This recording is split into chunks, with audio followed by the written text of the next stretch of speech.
দেখো কি আছে বলো, একটি ঘুড়ির উন্নতি কোণ 60 ডিগ্রি আর সুতোর দৈর্ঘ্য 20√3 মিটার হলে ঘুড়িটি মাটি থেকে কত উচ্চতায় আছে? ছবি আঁকতে জানতে হবে। দেখো এইটা হচ্ছে ঘুড়ি, ঠিক আছে, এটা হচ্ছে মাটি মানে অনুভূমিক, আর এটা হচ্ছে ঘুড়িটা এত উঁচুতে উঠছে, ঠিক আছে। এ হচ্ছে ঘুড়িটা, এটা বি, এটা সি। সিতে তুমি দাঁড়িয়ে আছো, যে ঘুড়িটাকে 60 ডিগ্রি কোণে উঠতে দেখছো, তুমি ঘুড়িটাকে উঁচু করে যে কোণে দেখছো সেটাকে বলা হচ্ছে উন্নতি কোণ, অ্যাঙ্গেল অফ এলিভেশন, ঠিক আছে। আর সুতোর দৈর্ঘ্য 20√3, তাহলে সুতোটা হচ্ছে 20√3, এটা হচ্ছে ঘুড়ির সুতো, 20√3 মিটার, ঠিক আছে। তাহলে ঘুড়িটি মাটি থেকে কত উচ্চতা আছে, মানে তোমাকে এবি বার করতে হবে, বোঝা গেল? তাহলে এটা কি দেওয়া আছে? অতিভুজ দেওয়া আছে, আর এখানে কোণ বি হচ্ছে 90 ডিগ্রি, তাহলে ত্রিভুজ এ সি বি, কোণ সি হচ্ছে 60 ডিগ্রি, যেটাকে আমরা থিটা নিয়ে নেবো। তাহলে এই কোণের সাপেক্ষে এটা হচ্ছে অতিভুজ, আর তোমাকে লম্ব বার করতে বলেছে, তাই তো? এই কোণের সাপেক্ষে লম্ব, এটা তো থিটার বিপরীত কোণটাকে বলা হয় লম্ব, ঠিক আছে, বিপরীত বাহুকে বলা হয় লম্ব। তাহলে কি হবে? লম্ব বাই অতিভুজ, কার অনুপাত? সাইনের অনুপাত, ঠিক আছে, ভালো করে বোঝো। সাইন থিটা মানে লম্ব বাই অতিভুজ, তাহলে এখানে কি হচ্ছে?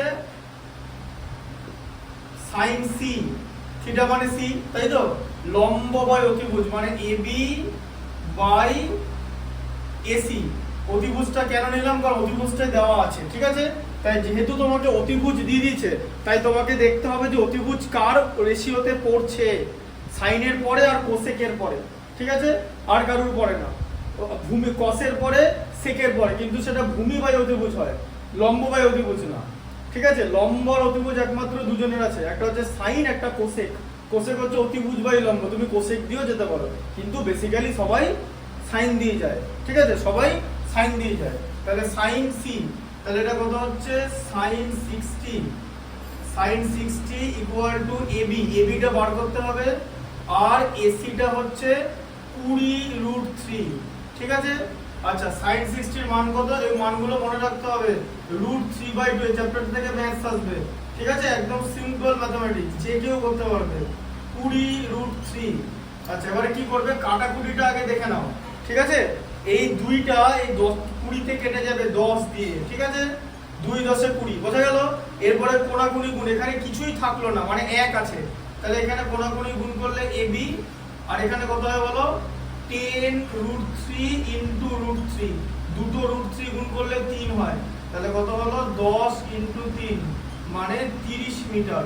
তার মানে উত্তর হচ্ছে ঘুড়িটা 30 মিটার উঁচুতে উঠছে, বোঝা গেল? এবি বার করতে দিয়েছে, ঠিক আছে। আগের দিনের ম্যাথগুলো কিন্তু, পেছনের অঙ্কগুলো কিন্তু সব দেখবে, এগুলো ভিডিওগুলো বারবার দেখতে হবে, আমি কিন্তু যথেষ্ট ভালো করে এগুলো সব দেখিয়ে দিচ্ছি। এর থেকে বেশি কিন্তু আমি আর কিছু করতে পারবো না, কারণ আমি যেভাবে বোঝাচ্ছি ভিডিওগুলো না দেখলে কিন্তু ভুলে যাবে, ভিডিও দেখতেই হবে। ভিডিও দেখে না স্টুডেন্টরা, বা পায় না, বা সব জায়গায় অনলাইন এই ভিডিও করার জায়গা নেই বলেই তারাই হঠাৎ করে পরীক্ষা দিতে চলে গেল, রিভাইজ না করে, কিছু না করে, দিয়ে তখন আর পারে না। তার কারণ হচ্ছে ম্যাথামেটিক্সটা একটা স্টুডেন্টের মাথায় সেট হতে হবে, ঠিক আছে, তার জন্য ভিডিওটা করা, বুঝতে পারলে? বিশেষ করে পেছনের অঙ্কগুলো আগের দিন যেগুলো দেখিয়েছি, ঠিক আছে, ওই উড়োজাহাজ থেকে মিটার ফলক, মাইল ফলক দেখতে পাওয়া যাচ্ছে, ঠিক আছে, মিটার ফলক দেখতে পাওয়া যাচ্ছে, হ্যাঁ। যে মাইল ফলক, মাইল মানে তোমাকে যদি মাইল ফলক মানে 1 মাইল, ঠিক আছে, তোমার 1 মাইল ইকুয়াল টু 1.6 কিলোমিটার দিয়ে দেয়, সেটাকে তোমাকে 1000 দিয়ে গুণ করতে হবে, মানে ইনটু 1000 দিয়ে কিলোমিটারটা মিটার হয়ে যাবে, দিয়ে এটা হয়ে যাবে, একটা শূন্য ইউজ করলে এটা 16 হয়ে গেল, দশমিক সরে গিয়ে আরো দুটো শূন্য বাদ দিয়ে দুটো শূন্য থাকবে, 1600 মিটার, এভাবে করতে হবে, ঠিক আছে। মাইল থেকে মিটার করতে গেলে এরকম করে করতে হবে, ঠিক আছে। এগুলো কিন্তু সব এই ছোট জায়গা আটকে গেলে ব্যাস, ধরো কোনো স্টুডেন্ট অঙ্কটা জানে কিন্তু মাইল থেকে মিটার করতে পারছে না, ব্যাস হলো, নম্বর হবে না, মাইলে বার করতে হবে না, উল্টো পাল্টা উত্তর আসবে। Mile has to be converted into metre, তারপরে মিটার দিয়ে উত্তর আসবে। আগের দিন যেমন কিলোমিটার এলো, সেখান থেকে মিটার করে আমি উত্তর বার করলাম, বোঝা গেল ব্যাপারটা?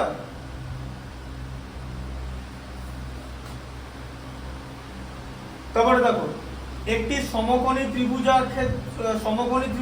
ত্রিভুজাকার ক্ষেত্র এবিসি অতিভুজ এসি। তাহলে সমকোণী ত্রিভুজ আঁকছি, ঠিক আছে, এসি অতিভুজ মানে এখানে এ আর এখানে সি আগেই লিখতে হবে, তারপরে থাকবে হচ্ছে বি, তাহলে এটা বি হবেই। বুঝতে পারলে? এসির দৈর্ঘ্য 100 মিটার, এটা 100 মিটার বলে দিয়েছে, মানে অতিভুজ দিয়ে দিয়েছে 100 মিটার, এবং এবি 50√3 মিটার। এবি দিয়েছে 50√3 মিটার, এটা দিয়ে দিচ্ছে। বলেছে কি কোণ সি এর মান বার করি, তাহলে কোণ সি কে তুমি ধরে নেবে হচ্ছে থিটা, ঠিক আছে, তার সাপেক্ষে এবি হচ্ছে লম্ব আর এসি হচ্ছে অতিভুজ, আবার লম্ব বাই অতিভুজ, ঠিক আছে, লম্ব বাই অতিভুজ কিসের হবে?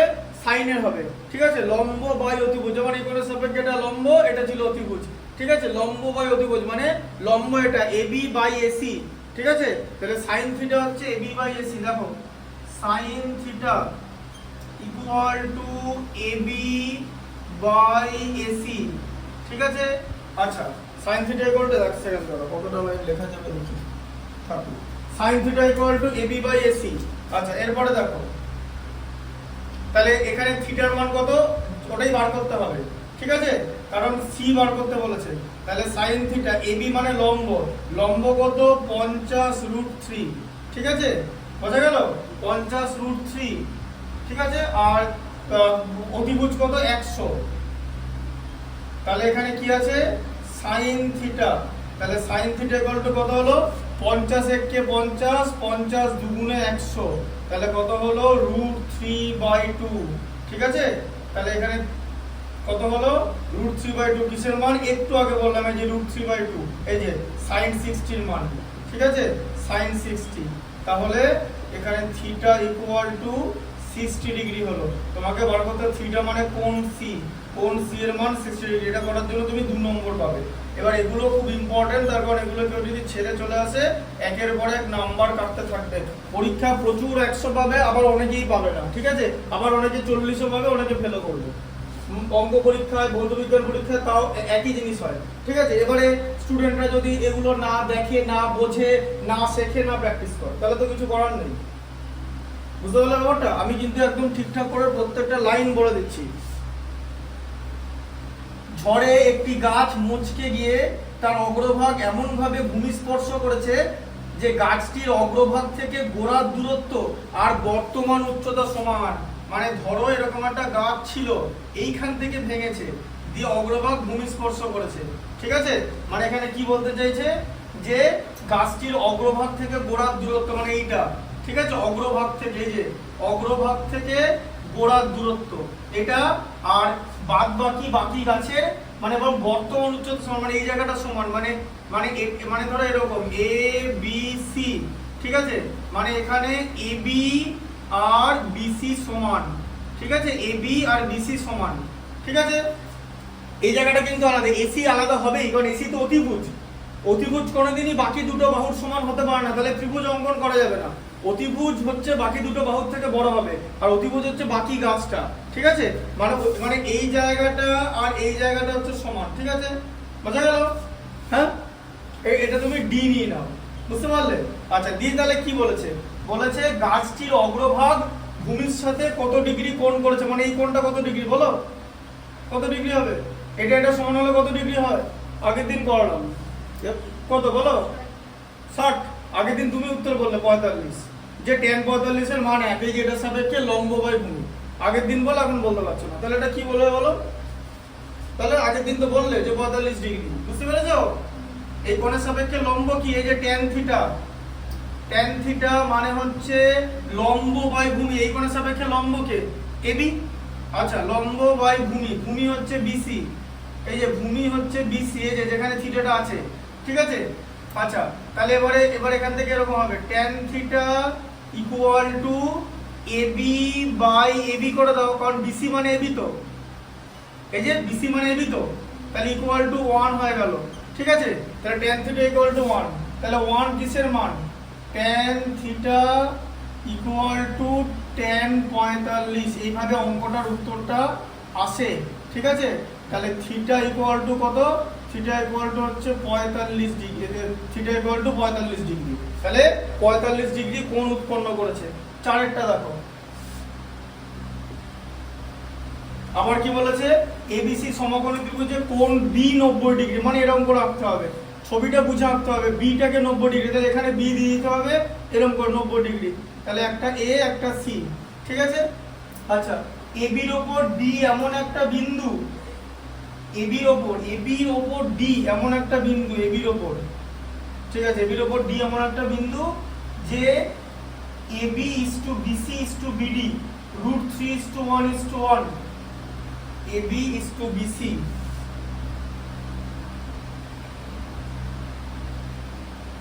AB is to BC is to BD, এরকম বলেছে।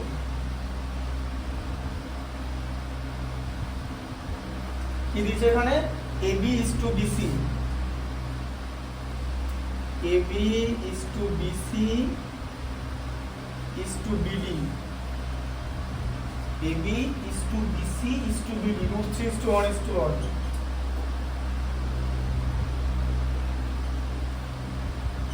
ঠিক আছে, যে AB আর BC সমান বলেছে না, AB আর BC √3:1, ঠিক আছে, আর এটা হচ্ছে থিটা,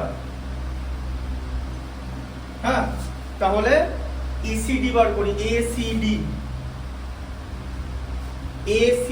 এ বাবা, ACD বার করতে বলেছে, এখানটা বার করতে বলেছে, মানে ACD,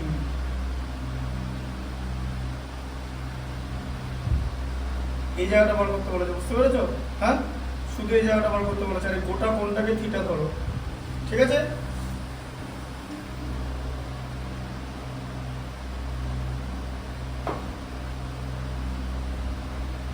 এবির উপর অবস্থিত ডি এমন একটা বিন্দু,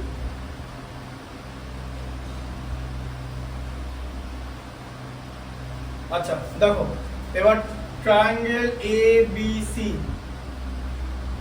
এবার কোণ সি কে, গোটা কোণ সিটাকে তুমি থিটা ধরেছো, তাহলে এই কোণের সাপেক্ষে লম্ব কোণটা এবি তো, আর ভূমি তো বিসি, হ্যাঁ, তাই তো, ট্যান থিটা কত হবে বলো, সি কোণ, গোটা সিটাকে থিটা ধরেছি, লম্ব এটা হবে লম্ব এবি, লম্ব বাই ভূমি, ঠিক আছে,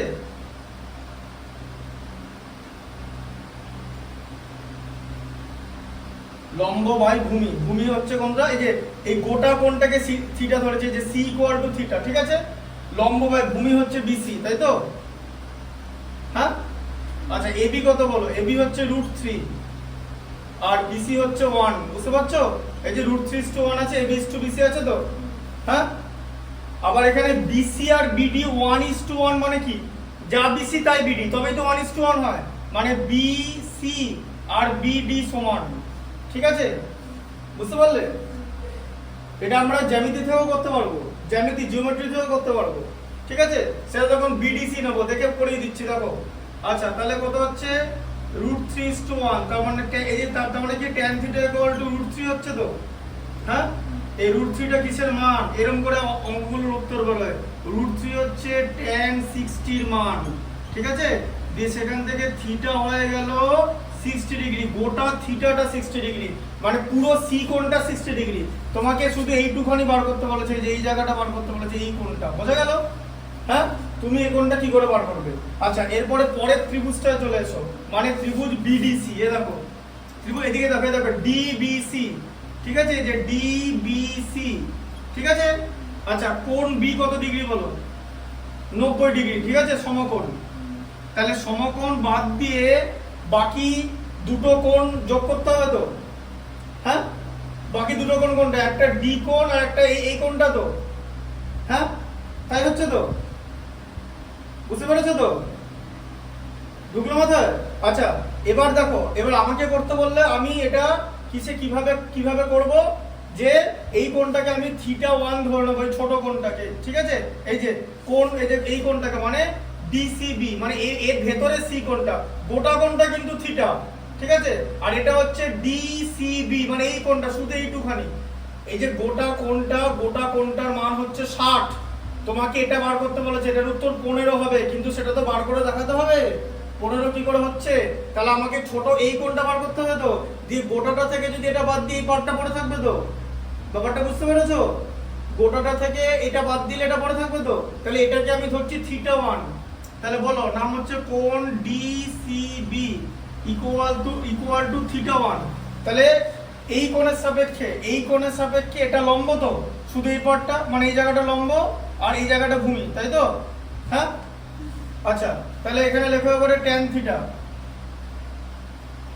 tan কেন নিলাম? tan θ1 লম্ব বাই ভূমি, এই কোণের সাপেক্ষে লম্বকে বিডি, আচ্ছা ভূমিকে বিসি, ঠিক আছে? তাহলে tan θ ইকুয়াল টু এ দেখো বিডি আর বিসি একই, ঠিক আছে? এই যে বিসি ইজ টু বিডি 1:1 দিয়ে দিয়েছে তো, তাই তো? বিডি ইকুয়াল টু বিসি, কারণ 1:1 দেওয়া আছে, এই যে দেখতে পাচ্ছ 1:1 দিয়েছে, তার মানে যা বিডি তাই বিসি, তাহলে বিসির জায়গায় বিডি লিখে দিলাম, ঠিক আছে? আচ্ছা তাহলে tan θ ইকুয়াল টু 1 হয়ে গেল। আচ্ছা এবার 1 কিসের মান? tan θ equal to tan 45, tan 45 এর ভ্যালু হচ্ছে 1, তাহলে θ1 তাহলে θ1 হচ্ছে 45 ডিগ্রি, ঠিক আছে? এবার হচ্ছে কোণ বলো, যে কোণটা বার করতে দিচ্ছে ডিসিএ বা এসিডি, তাই তো? এই যে এসিডি, যে কোণটা বার করতে দিচ্ছে, এটা কোণ থেকে বার করব? গোটা থিটা থেকে θ1টা বাদ দিয়ে দেবো, তাই তো? এই যে 60 ডিগ্রি থেকে 45 ডিগ্রিটা বাদ দিয়ে দিলাম, তাহলে কত হলো? 15 ডিগ্রি, ঠিক আছে? কত সোজা না, এটাও 2 নম্বরই দেবে, এগুলো সব 2 নম্বরেরই অঙ্ক, ঠিক আছে? এটা 45 ডিগ্রি বেরোলো, মুখোমুখি করা যায়, এইটার এটা সমান হলে এটা 45 ডিগ্রি হয়, তাই তো? লম্ব আর ভূমি সমান হওয়া মানে tan 45 ডিগ্রি, আর গোটাটা 60 ডিগ্রি, তাহলে বাকিটা 15 ডিগ্রি, ঠিক আছে? এখানে অনুপাত তোমাকে দিয়ে দিয়েছে, অনুপাতটাকে ভাঙতে হবে। প্রথমে এবি আর বিসি চিনতে হবে, এবি আর বিসি কে গোটা ত্রিভুজটার লম্ব, গোটা ত্রিভুজটার ভূমি, বুঝতে পারলে? ভালো করে এগুলো করতে হবে, ঠিক আছে? নাহলে কিন্তু পারবে না, এগুলো প্র্যাকটিস না থাকলে পারবে না। পরীক্ষা অত বুদ্ধি নেই ক্লাস 10 এর স্টুডেন্টের, তাহলে স্যাটেলাইট উড়িয়ে দিত মহাকাশে, ঠিক আছে? যে না প্র্যাকটিস করে অঙ্ক পারবে, অত বুদ্ধি আমাদেরও ছিল না, অত সোজা না। আমি পড়াশোনায় ফাঁকি যথেষ্ট মেরেছি, ক্রিকেট খেলতাম, ঠিক আছে? ঠিকঠাক করে পড়তাম না, সব ঠিক আছে, বাট আমি কোনোদিন ডাল হেডেড ছিলাম না। তাই আমি যখন কোনোটা অঙ্ক করতে পারি না, মানে এরকম নয় যে সবাই ওটা করতে পারবে, অত সোজা না। হ্যাঁ, আমার থেকে আরো অনেক সুপিরিয়র কোয়ালিটি স্টুডেন্ট আছে, তারা করতে পারে, কিন্তু আমি অতটাও খারাপ জায়গায় নেই যে আমি ধরো একটা অঙ্ক পাচ্ছি না, সেটা একটা অর্ডিনারি স্টুডেন্ট, ও এরকম অঙ্ক ঠিক আছে, এরকম নয়, পারবে না করতে, অত সোজা না। আমি তো স্টুডেন্ট পড়ে আমি দেখছি, মানে কিছুই পারবে না, কোনো লাইনই লিখতে পারবে না, ভাবতেই পারছে না, ছবিই আঁকতে পারবে না। পরে ছবি টবি আঁকবে, অঙ্ক করার কনসেপ্টটা পরে, কারণ আমার ক্যালকুলেশন স্পিড যথেষ্ট ভালো। আমি যদি কোনো একটা অঙ্ক পার্টিকুলারলি ক্যালকুলেট করি, আমি 4-5টা স্টেপ জাম্প করে করি, ঠিক আছে? সে ওই জাম্পটা করতে পারবে না। তাই আমি সবাইকে এটাই রিকোয়েস্ট করবো, যে কোনো স্টুডেন্টকে, যে এই সমস্ত অঙ্ক 2-3 বার করে প্র্যাকটিস করতে হবে। ম্যাথসের যে মেন ফান্ডামেন্টাল জায়গাগুলো, সেই জায়গাগুলো বুঝতে হবে। Otherwise if you are unable to hit those fundamental thing, then তুমি অঙ্কটা করতে পারবে না। কারণ এটা এরকম নয় যে তুমি পরীক্ষার হলে গিয়ে একদম অঙ্ক করে দেবে, যে ও ফর্মুলাগুলো বলে দে তাহলে আমি সব পারবো, এরকম নয়। এরকম অঙ্ক ক্লাস 10-এ দেওয়া নেই যে ফর্মুলা তুমি জানলে সব পারো, ফর্মুলা এরকম অনেকেই জানে, তারপরে সেরকম করে অঙ্কটা আসবে, ঠিক আছে? দেখো এদিকে, একটি স্তম্ভের ছায়ার দৈর্ঘ্য আর স্তম্ভের উচ্চতা, ঠিক আছে? স্তম্ভের ছায়ার দৈর্ঘ্য, এই যে একটা স্তম্ভ, তার ছায়াটা এখানে পড়েছে, ঠিক আছে? আচ্ছা তাহলে এটা হচ্ছে এ বি সি। আচ্ছা ছায়ার দৈর্ঘ্য কি বলেছে? অনুপাত, মানে স্তম্ভের ছায়ার দৈর্ঘ্য আর উচ্চতা, তাহলে ছায়ার দৈর্ঘ্যটা বেশি, ছায়ার দৈর্ঘ্যটা √3a, আর এটা a মানে 1 আছে, ঠিক আছে? এদিকে দেখো, দেখো ভালো করে, √3:1 দেওয়া আছে, ঠিক আছে? তার মানে এই যে BC AB, ঠিক আছে? ছায়া বেশি পড়েছে, মানে ছায়ার দৈর্ঘ্যটা বড় হয়ে গেছে, ছায়ার দৈর্ঘ্যটা আগে লেখা আছে, ছায়ার দৈর্ঘ্যটা √3 মান কিন্তু 1-এর থেকে বেশি, ঠিক আছে? কারণ √3 মান হচ্ছে 1.732, যেটা 1-এর থেকে বেশি, বোঝা গেল? তাহলে এটা আগে হবে, মানে ছায়াটা, তারপরে স্তম্ভ। BC AB হচ্ছে √3:1। তোমাকে আনুপাতিক ধ্রুবক কিচ্ছু করার দরকার নেই, কোনো কে, এটা দেখো, এটা অনুপাতের অঙ্ক হলে আনুপাতিক ধ্রুবক কে ধরে √3 কে এরকম করা হয়, এ ধরারও দরকার নেই, ঠিক আছে? কিন্তু এখানে 1 তুমি লিখতে পারবে না, এটা অনুপাত দিচ্ছে, এজন্য এটাকে এরকম লিখতে হবে। এখানে তুমি 1 লিখতে পারবে না, এটা অনুপাতটা 1, মানে অনুপাতটা √3:1, এইখানটা 1 বলেনি, এটা অন্য কিছু হতে পারে, মানে এরকম হতে পারে 12 আর 12√3, 12 কেটে গেল √3 পড়ে থাকবে, 12√3 ওপরে আর নিচে 12, 12 কেটে গিয়ে √3/1 তাই হবে। ধরো এরকম হলো কিছু 12, 6, 10, এখানে তুমি 1 লিখতে পারো না, কিন্তু এখানে তুমি যেটা লিখবে সেটা a, কিন্তু অঙ্কের মধ্যে আর a করার দরকার নেই, কারণ অঙ্কের মধ্যে আমরা অলরেডি থিটা দিয়ে অনুপাত ধরে নেব, তখন আর ওখানে যদি ধ্রুবকটা বসাও তখন তোমার একটা লাইন ওয়েস্ট হবে, তার জন্য আমরা সরাসরি ধ্রুবক বসাবো না। কিন্তু আমি এখানে a কেন লিখলাম, আমি এখানে a লিখলাম, এখানে তুমি 1 লিখতে পারো না, এটা 1 নয়, এটা হচ্ছে অনুপাত, মানে কাটাকুটি করার পরে এই দুটো হয়ে গেছে। অরিজিনাল এগুলো নাও থাকতে পারে, অরিজিনাল এটা 100 হতে পারে, ধরো এটা 100, এটা 100√3, অনুপাত করলে তো √3/1ই হবে, 100 কেটে গিয়ে, বোঝা গেল? তাই you don't know what is it, তাই তুমি এটা 1 লিখতে পারো না, 1 মানে তুমি এখানে কি লিখছো, ধ্রুবক লিখছো, হতে পারে না, 1 তো কনস্ট্যান্ট, ধ্রুবক তো, এটা এখানে 1 লিখতে পারবে না, তোমাকে a লিখতে হবে, a, আর এটা √3a লিখতে হবে, কিন্তু অঙ্কের মধ্যে আমরা a আনবো না, কারণ অঙ্কের মধ্যে আমরা এখানে থিটা কোণটা দিয়ে দেবো, ঠিক আছে? ছায়ার দৈর্ঘ্যের অনুপাত এটা হলে সূর্যের উন্নতি কোণ বার করতে বলে, যে সূর্যের উন্নতি কোণ হচ্ছে এইটা, কারণ তুমি এইখানে দাঁড়িয়ে আছো, সূর্য এখানে আছে, তুমি স্তম্ভর ওদিকে তাকিয়ে আছো, ঠিক আছে? বোঝা গেল?